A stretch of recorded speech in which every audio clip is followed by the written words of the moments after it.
Est-ce que vous vous sentez ou avez-vous déjà senti que vous étiez esclave de votre mental? Tellement que vous êtes pris dans votre mental, dans vos pensées, dans l'anxiété. Pendant des années de ma vie, mon mental m'a vraiment torturée. Je me sentais prisonnière d'un schéma mental, de pensées accélérées, tellement accélérées que j'avais l'impression que je dormais et que je pensais pendant que je dormais.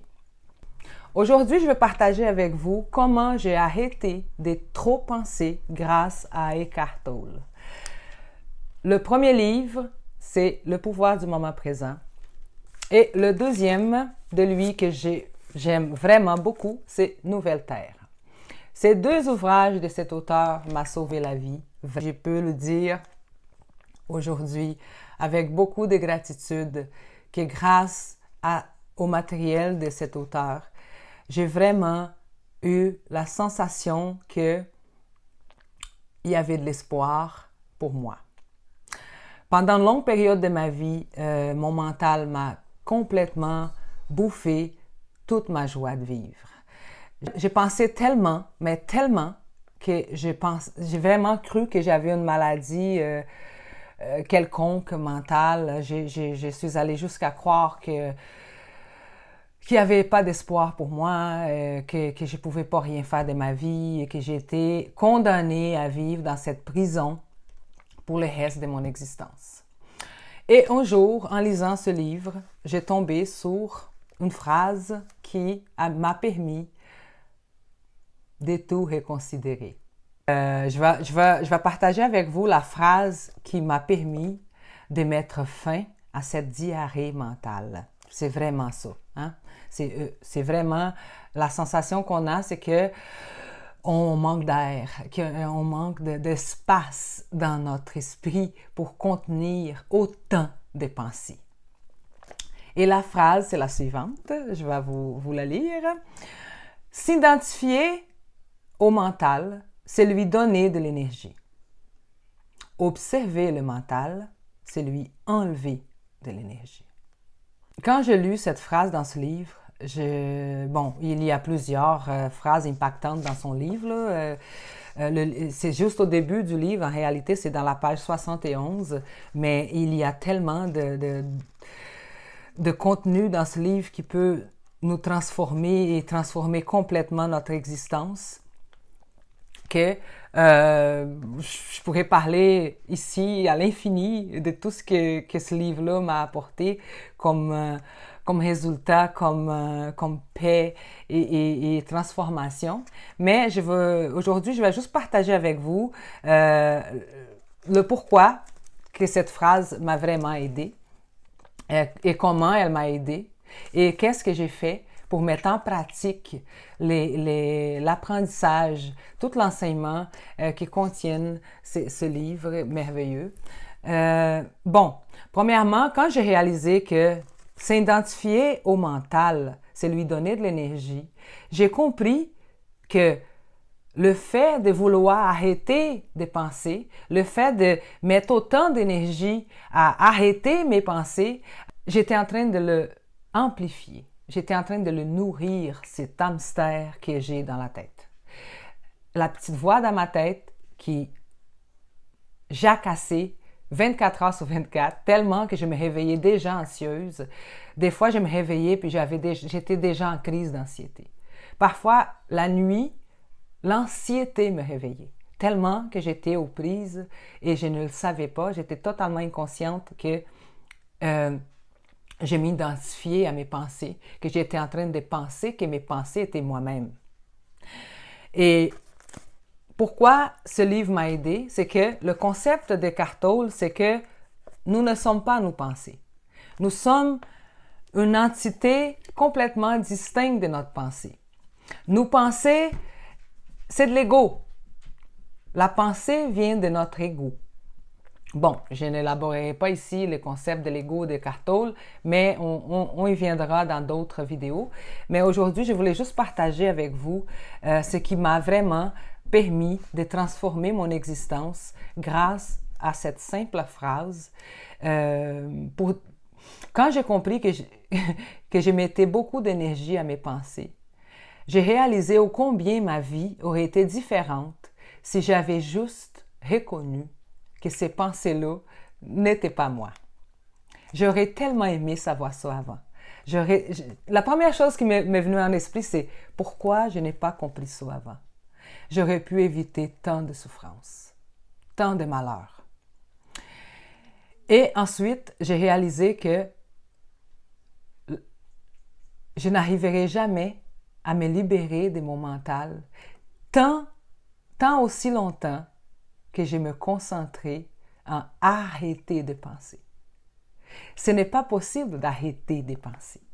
La nature même de notre mental, c'est penser. Alors, c'est comme si vouloir que j'arrête de penser, vouloir que mes pensées s'arrêtent, c'est de l'ego. C'est vouloir que la réalité soit différente de ce qu'elle est déjà.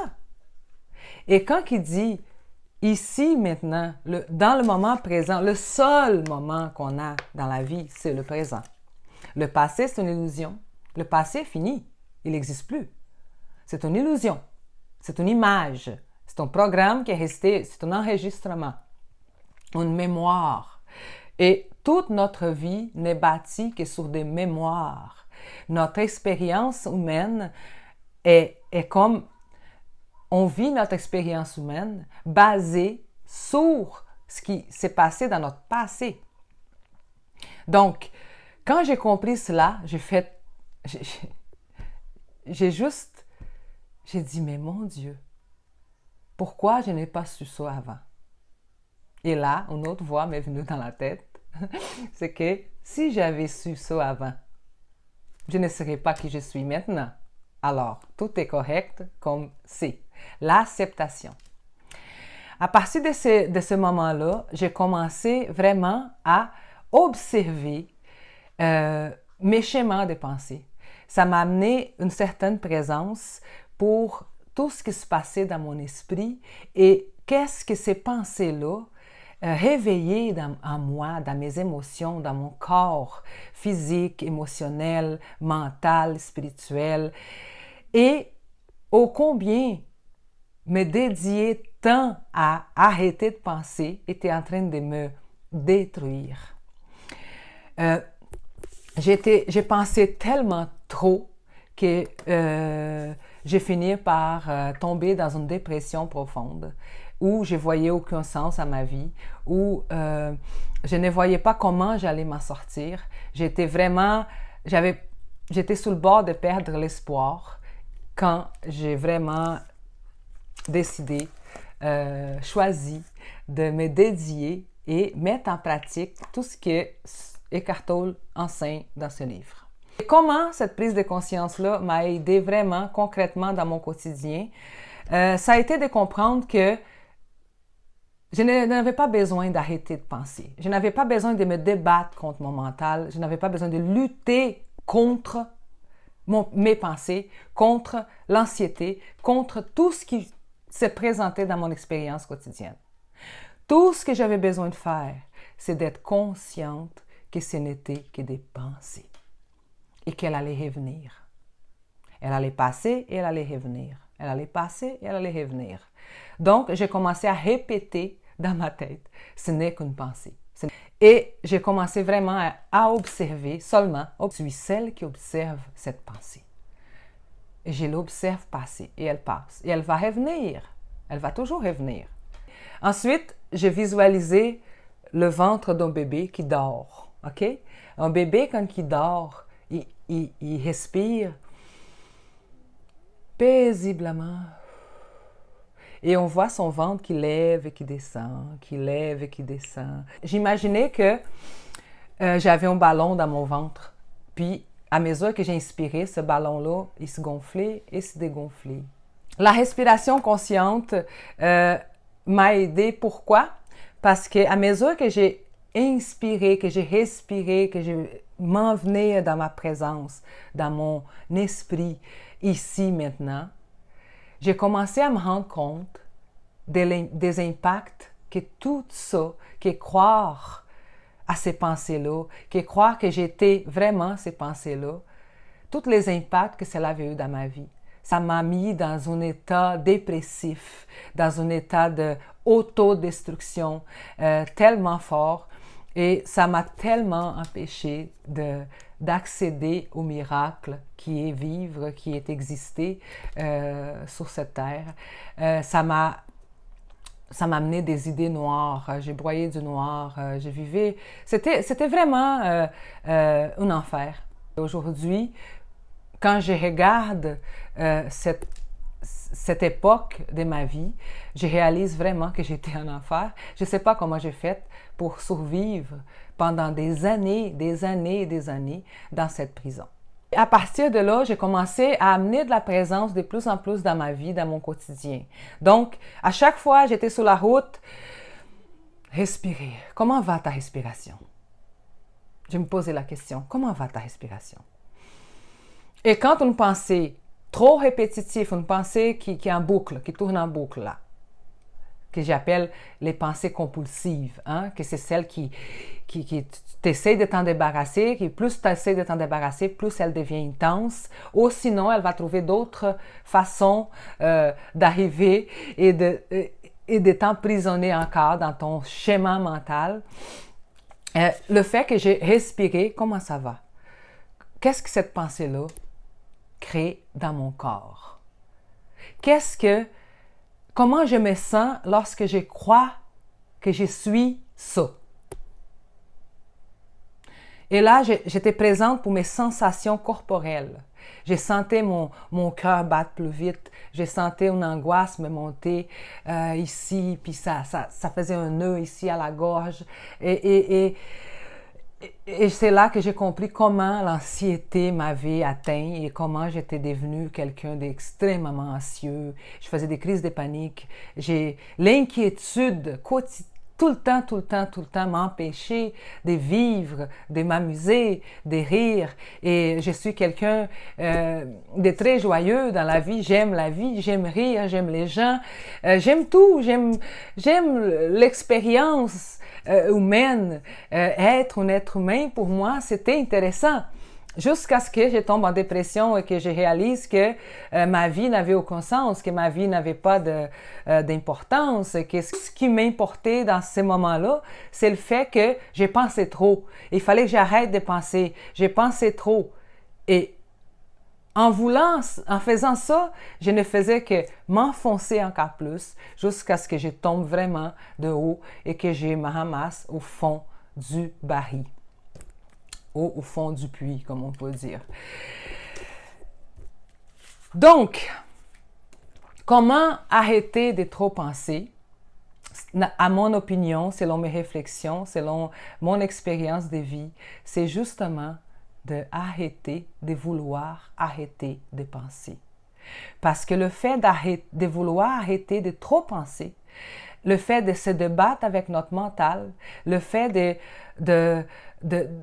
forcer notre mental à arrêter, c'est de l'ego.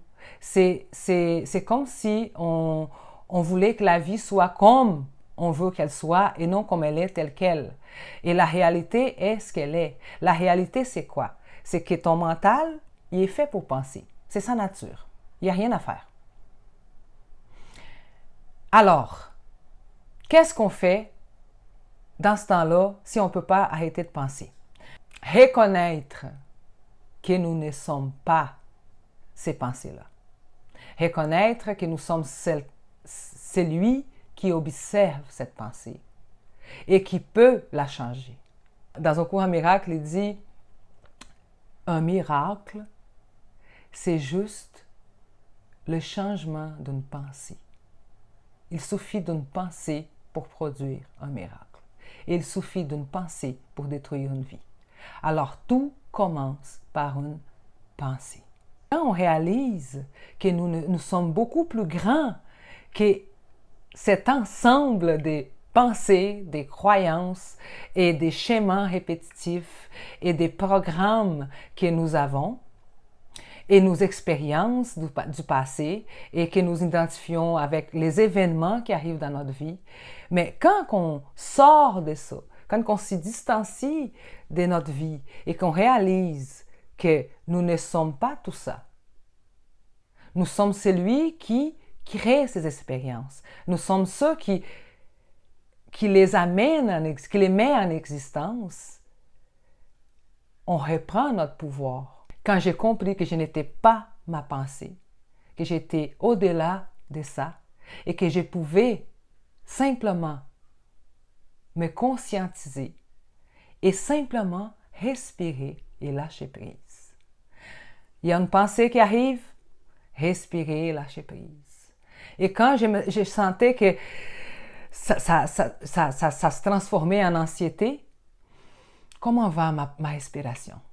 J'ai pas arrêté ma vie là. J'ai pas commencé à m'asseoir, devenu un Bouddha, etc. Non, non, non, non. Tout ce que j'ai fait, je n'avais pas le temps. J'avais la voix qui disait que j'avais pas le temps aussi là. J'ai commencé à amener plus de présence dans mon esprit, dans ma tête, et je me posais toujours la question qu'est-ce qui se passe dans mon corps? Qu'est-ce qui se passe en moi quand je crois en cette pensée? Qu'est-ce que je ressens quand je crois en cette pensée? Et j'ai commencé à écrire tout ce que j'ai ressenti dans mon cœur et dans mon corps. Et quand j'ai commencé à écrire les impacts que tout ça avait dans ma vie, c'est comme j'ai eu un choc. J'ai eu un choc parce que j'ai réalisé que je n'étais pas dans ma vie. Je n'aimais pas mon existence parce que je n'étais pas dans mon existence. J'étais dans mes pensées, j'étais dans mon passé, j'étais dans mes souffrances, j'étais dans mon corps de souffrance, que Eckhart Tolle décrit si bien dans son livre Nouvelle Terre, mais aussi dans le moment présent. Il amène ces concepts aussi des corps de souffrance et j'ai réalisé que je ne pouvais pas me débarrasser de mes pensées, je n'arrivais pas à me débarrasser de mon ego. Alors, qu'est-ce que je peux faire? Qu'est-ce qu'on fait quand on habite avec quelqu'un? C'est comme habiter, c'est comme quand tu habites avec ton frère et tu n'as pas choisi ton frère, n'est-ce pas? Tu n'as pas choisi ton frère. Donc, il est là, il est tannant, enfin, il touche à tes choses, il joue avec tes jouets, je sais pas, met tes vêtements, etc. Tu peux rien faire pour le faire disparaître, n'est-ce pas? Mais tu peux l'éduquer. Tu peux lui dire, non, ça, non. Pas maintenant. Je suis occupée. Alors, si on peut faire ça avec notre frère ou un ami ou notre coloc, pourquoi nous ne pouvons pas faire ça avec notre coloc intérieur? La voix dans notre tête équivaut à ce coloc. Donc, quand vous êtes trop submergé par cette voix qui pense,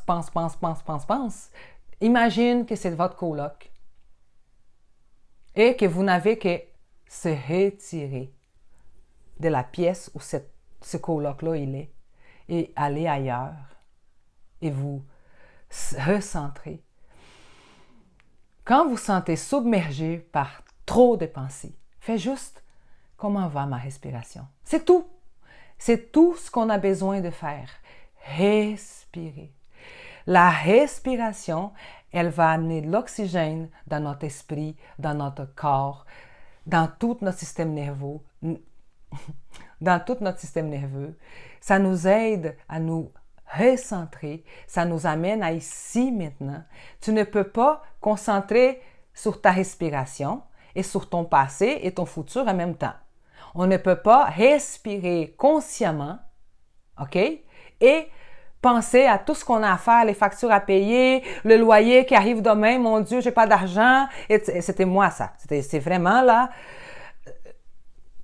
1 million de pensées à une seconde. Tellement qu'il y a eu une fois que j'étais sur la route et j'ai dû accoter ma voiture. J'étais en crise totale de panique et j'ai été obligée d'appeler une amie pour qu'elle vienne me chercher. Je n'entendais que mon cœur batte. crises d'anxiété et de panique totale.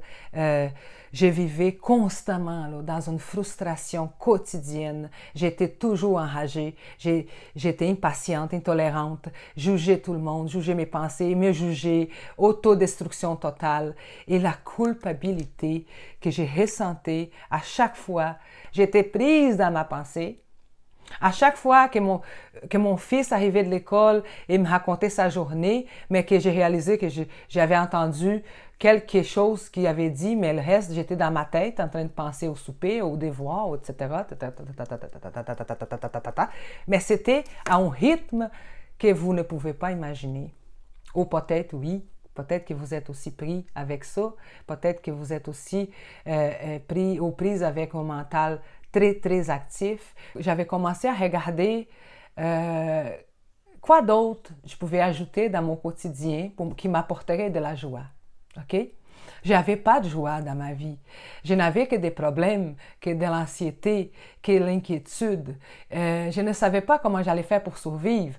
À ce moment-là de ma vie, je vivais un moment très difficile. Donc, je me sentais vraiment une moins que rien. Donc, je me disais, un jour, je me disais que si je me retire de ma vie serait parfaite. Sans moi, ma vie serait parfaite. Mon fils serait plus heureux. Tout le monde serait plus heureux si je n'y étais pas. Tellement que j'étais désespérée. Et le fait d'avoir pris conscience de tout ça, de me voir à distance, je me suis vue en train de penser. Je me suis vue en train de me dire que si je me retirais de ma vie serait parfaite. À ce moment-là, j'ai réalisé que je n'étais vraiment pas ma pensée, que je n'étais vraiment pas ma souffrance, que je n'étais vraiment pas tous ces schémas de comportement. J'ai été celle qui les expérimentait. J'ai expérimenté des aspects de ma personnalité. C'était un aspect de moi-même qui se sentait comme ça. Et quand c'est arrivé, j'ai pris conscience qu'il y avait de l'espoir. Ça m'émeut parce que c'est comme si je parlais de quelqu'un d'autre. Je me reconnais presque plus dans cette personnalité-là, mais c'est pour ça que j'ai décidé de venir partager ça avec vous. C'est que j'étais tellement... j'avais tellement besoin que quelqu'un me dise ce que je vous dis aujourd'hui. Il y a de l'espoir, oui. Tant qu'il y a de la conscience, il y a l'espoir. Tant qu'il y a de l'amour, il y a de l'espoir. Et quand je parle de l'amour, ce n'est pas de l'amour pour quelqu'un, pour quelque chose. C'est de l'amour pour vous. C'est de l'amour pour nous. De l'amour pour notre histoire de vie. Notre histoire a de la valeur. Si pour moi, elle n'avait pas de valeur, mon histoire, elle avait de la valeur pour mon fils, pour ma mère. J'étais la fille de quelqu'un. Je me suis dit, mais je suis la fille à quelqu'un. Je suis la sœur à quelqu'un. Je suis la mère de quelqu'un. Je suis l'amie de quelqu'un. Alors, c'est pas vrai que ma vie n'en vaut pas la peine. C'est pas vrai que la vie n'en vaut pas la peine. Et quand j'ai commencé à regarder tout mon parcours et reconnaître que c'était des aspects de moi et non tout ce que j'étais, j'ai réussi à créer un espace intérieur. Et là, j'ai pu respirer. Et là, j'ai pu vraiment être reconnaissante de qui je suis, de qui j'étais, de qui j'ai déjà été. Et de toutes les expériences de la vie qui m'ont amené là, jusqu'à ce livre, jusqu'à pouvoir lire ce contenu en français et de le comprendre. Alors, ça prouve que je ne suis pas ma pensée, que je ne suis pas mon mental, que je ne suis pas prisonnière de ce mental, de cette voix dans ma tête, de cette coloc intérieure que j'appelle. Et à partir de ce jour, j'ai mis des noms à toutes mes mes petites créatures intérieures. La voix dans ma tête, elle a eu droit à son nom. L'ego a eu droit à son nom. Et à partir de ce moment-là, j'ai commencé à voir que j'étais autre chose que ça. Je pouvais les voir, ils pouvaient exister avec moi, ils pouvaient coexister dans moi sans prendre le contrôle de ma vie. Et c'est comme ça que j'ai réussi vraiment à arrêter de trop penser. Ce n'est pas en essayant d'arrêter de penser que j'ai arrêté de trop penser. C'est en acceptant que j'ai pensé trop. C'est en acceptant que c'était juste de penser. C'est accepter que la nature de mon mental, c'était de penser. Je ne pouvais pas demander à mon mental de ne pas penser. C'est injuste, c'est cruel. C'est cruel envers nous de vouloir ça. Mais observer et accueillir sans juger. On n'a pas besoin de juger. Tu n'as pas besoin de juger tes pensées. Tu n'as pas besoin de juger tout ce qui se passe par ta tête. Tu n'as pas besoin. Ton corps, il fonctionne sans que tu y penses, n'est-ce pas? Alors, ton mental aussi, tu n'as pas besoin de s'occuper de lui. Ton corps, il respire, il fait tout ce qu'il a besoin de faire sans ton intervention, sans que tu sois obligé de tout le temps « Ah, bon, maintenant, il faut que tu respires. Ah, maintenant, il faut que tu clignes de l'œil. Maintenant, non! » C'est juste lâcher prise. Fais juste lâcher prise. Fais juste accueillir. Bon, je pense trop. Est-ce la réalité? C'est quoi la réalité? La réalité, c'est qu'il y a trop de pensées dans ta tête. Ça, c'est la réalité. OK? Il n'y a rien à faire contre la réalité. La réalité, elle existe. Et nous avons la mauvaise habitude de vouloir que la vie se passe comme on voudrait qu'elle soit. Que la réalité ne devrait pas être comme ça. Alors, vouloir arrêter de penser, c'est inutile. C'est de te donner plus de stress, ça va te générer plus de frustration, ça va te mettre encore plus en colère parce que tu n'arriveras pas. Dépose tes armes contre ton mental, dis écoute, t'as gagné, laisse-le gagner. Pourquoi pas? Tu as gagné. OK? Continue de penser, continue. Moi, je vais respirer. Moi, pendant ce temps-là, je vais respirer. Tu peux répéter une affirmation positive. Ça m'a beaucoup aidé. Une chose qui m'aide encore aujourd'hui, je le fais toujours, c'est de dire « je suis ». C'est tout. Je suis. Allez, faisons ensemble. On y va. Je suis. Concentre-toi sur l'air, la température qui rentre. Remarquez qu'elle est plus fraîche que l'air qui sort. Observez comment ton corps reçoit tout cet air frais. Où tu le sens, la fraîcheur? Dans la gorge, dans tes narines, dans tes poumons, sur ton ventre. Est-ce que ton ventre, il gonfle, il dégonfle? Est-ce que ta respiration, elle va jusqu'au ventre, en bas? Est-ce qu'elle va jusqu'ici? Est-ce que tu respires plus ici? Est-ce que ça dépasse un peu le plexus? Est-ce que ça va jusqu'à l'ombril? Sentez tes côtes remonter et redescendre. Videz complètement toute l'air de votre corps et revenez. Laissez votre ventre se gonfler à nouveau tout seul. La respiration est passive. L'inspiration, elle est passive. On n'a pas besoin de forcer l'inspiration. Le ventre se gonfle tout seul. Ensuite, videz.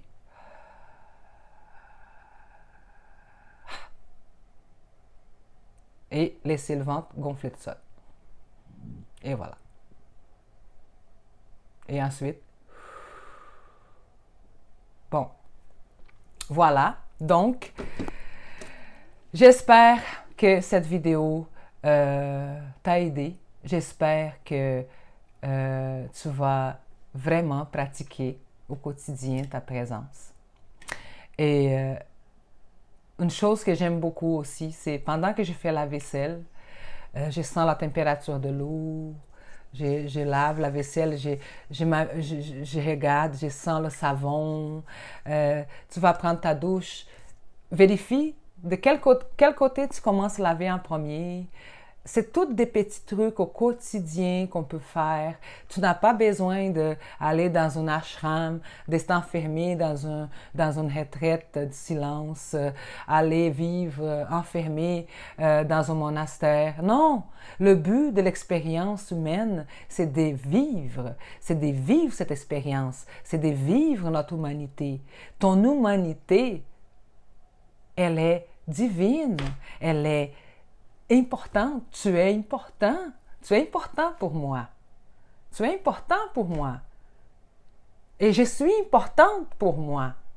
Alors, pourquoi pas t'occuper de ce qui compte le plus, vraiment le plus pour toi, que c'est toi-même, que c'est ton bien-être, ta sérénité. Laisse les pensées penser. Y pense. Comme disait Jésus-Christ, le lendemain s'occupera de lui-même. Laisse ta tête tranquille et fais juste respirer. Respirer. Et pour conclure, ce livre a vraiment transformé ma relation avec mon mental. À partir du moment que j'ai été présente pour le fait que vouloir arrêter de penser, c'était déjà penser plus, ajouter plus de pensées, c'est là que tout a changé. C'est là que j'ai compris que se battre contre mon mental, c'était perdu d'avance et que si je voulais vraiment amener de la sérénité dans ma vie, de la paix intérieure, la paix mentale consistait en simplement respirer et observer mes pensées et simplement les laisser aller, les laisser vivre leur vie. Tout a changé. Tout a changé. J'ai décidé de faire équipe avec la voix dans ma tête, vraiment de l'accueillir, m'asseoir avec elle et la laisser vivre sa vie pendant que moi, je respire. Et j'amène mon attention au présent, car c'est le seul moment qui t'appartient.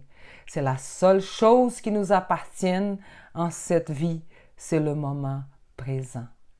Il n'y a rien que le présent. Et l'anxiété, elle n'est jamais dans le présent. Je n'ai plus eu aucune crise d'anxiété. Je suis extrêmement reconnaissante à Eckhart Tolle, ainsi qu'à tous ces maîtres merveilleux et spirituels qui m'ont aidé et à tous ces auteurs qui ont écrit des ouvrages incroyables. Nous allons avoir la chance de passer au travers Nouvelle Terre ensemble. J'ai bien hâte. J'ai beaucoup d'autres livres, d'autres maîtres, d'autres ouvrages pour nous aider à vraiment vivre cette expérience temporairement humaine ici de façon sereine, pacifique et harmonieuse. Alors, j'espère que cette vidéo t'a aidé. Et dis-moi ici en commentaire si tu as déjà lu ce livre, qu'est-ce que tu en penses ou n'importe quel autre livre que tu as lu qui t'a aidé. Et si tu as des questions sur tout ce que j'ai parlé ici, sur tout ce que j'ai dit dans cette vidéo, gêne-toi pas. Laissez ici en commentaire et ça va me faire plaisir de te répondre. J'espère vraiment que tu saches que tu es une étincelle divine et que tu mérites la paix et l'amour et l'harmonie dans ta vie. Je te souhaite la paix et à la prochaine.